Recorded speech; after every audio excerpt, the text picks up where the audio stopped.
Pernah nggak sih kamu ada dalam situasi seperti ini? Ada temanmu lagi cerita, lalu kemudian dia ceritain masalahnya, kamu niat pengen bantu, terus dari mulutmu muncul perkataan, "Ya, kamu juga sih." Dan detik itu juga suasananya jadi nggak enak. Tadinya hangat jadi dingin, tadinya mungkin sendu dan emosional jadi nggak karu-karuan, berubah jadi canggung, dia tiba-tiba diem, dan kamu mulai senyum-senyum gak jelas, dan bertanya di kepalamu bahwa, barusan aku bantu atau nyakitin ya?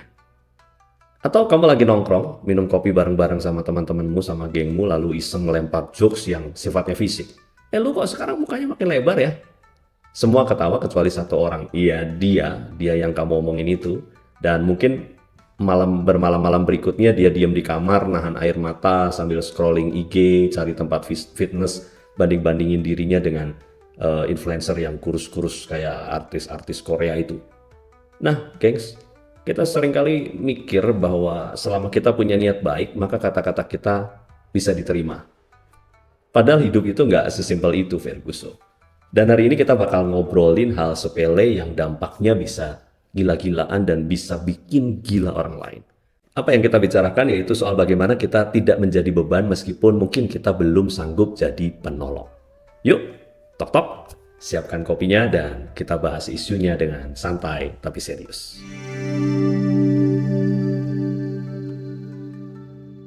Jujur ya, dunia ini udah terlalu banyak orang yang pengen didengar. Tapi sedikit banget yang mau mendengar. Kita semua sibuk pengen kasih opini, pengen kelihatan bijak, bahkan pengen jadi yang paling lucu. Tapi lupa, kadang yang dibutuhin orang itu bukan jawaban, bukan kelucuan, tapi cuma pelukan. Ya pelukan, bukan wejangan, tapi kehadiran yang tenang. Masuk ke kehidupan orang lain tanpa empati itu kayak masuk kamar orang, terus ngacak-ngacak lemari sambil bilang, "Gua niatnya bantu beresin kok." Padahal kadang berdiri sopan di depan pintu saja itu sudah cukup. Nah, menurut teori 4 komponen empati dari seorang psikolog bernama Mark Davis, ada satu aspek penting yang paling sering kita lupakan, kita abaikan, yaitu empathic concern. Bukan soal ngerti perasaan orang, tapi peduli. Dan peduli itu nggak selalu harus diomongin, nggak selalu harus diucapin. Kadang justru diam dengan penuh makna jauh lebih menyembuhkan. Misalnya ya, teman kamu cerita soal kecemasannya, soal hidup yang terasa berat. Kamu malah jawab, "Halah, aku juga gitu kok, bahkan gue lebih parah." Niatnya mau nyambungin nih, tapi malah kayak kamu mau ngerebut panggung curhat. Dia cerita luka, kamu malah tunjukin bekas jahitan. Atau ketika seseorang struggling dan kamu datang bawa bantuan, tapi bantuannya justru malah bikin dia capek. Pernah nggak lu ngalamin temen yang begitu? Contoh. Gue bantuin deh masak. Terus kamu masak di dapur, tapi nanya bumbu tiap 50 detik, 40 detik, 1 menit. Terus nyipratin minyak ke kompor, lalu masakannya gosong dan kamu bilang, "Ya maaf, niatnya kan gue baik." Well, neraka juga katanya dipenuhi oleh jalan-jalan yang dibangun dari niat baik. Dan jangan lupa satu hal, ladang ranjau yang paling aktif dalam interaksi manusia adalah candaan. Candaan itu banyak ranjaunya. Kalau kamu salah lempar, bisa jadi luka batin permanen. Apalagi di lingkungan yang hobi banget bilang, "Bercanda doang, baper amat sih lo." Padahal, menurut Superiority Theory of Humor dari Thomas Hobbes, kita sering ketawa karena kita merasa lebih tinggi dari objek yang jadi bahan candaan. Misalnya, gue bercandain teman gue. Bahan candaan itu biasanya ada dalam level yang rendah, yang ada di kepala kita, dan itu tidak kita sadari.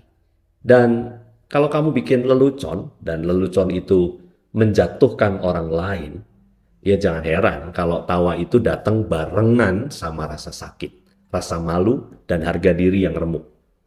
Mungkin kamu bisa merasa senang dan tertawa, tapi bisa saja kawanmu yang kamu bercandain itu punya hati yang hancur meskipun mungkin mimik mukanya menunjukkan tertawa juga.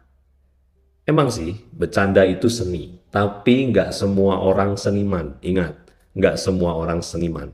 Kalau belum bisa bikin orang tertawa, ya jangan iseng-iseng bikin orang terluka. Lebih baik nggak usah bercanda. Bayangin deh, teman kamu pulang kerja dengan wajah lelah.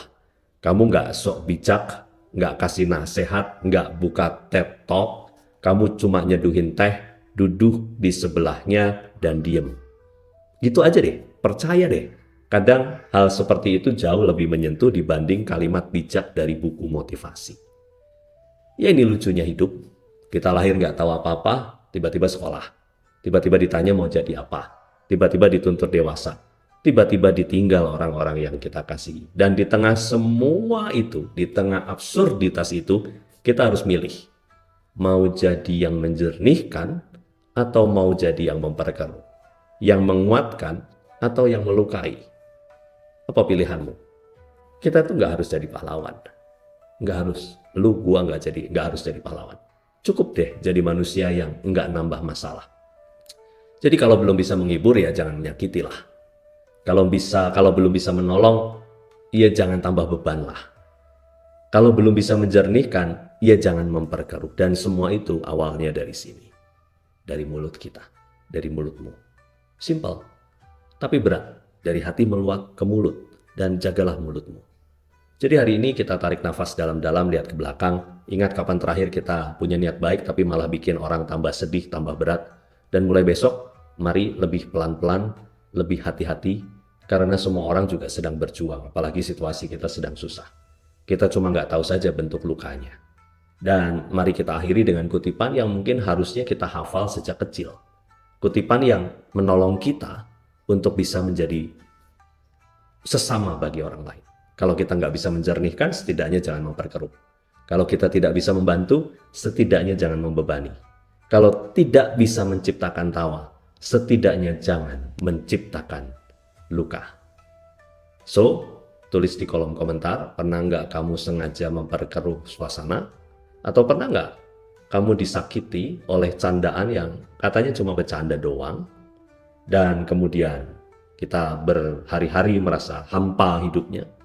Kalau bisa cerita di bawah ya, biar kita bisa belajar bareng, biar kita nggak jadi beban, dan juga nggak perlu jadi pahlawan. Salam waras, salam jernih. Bye.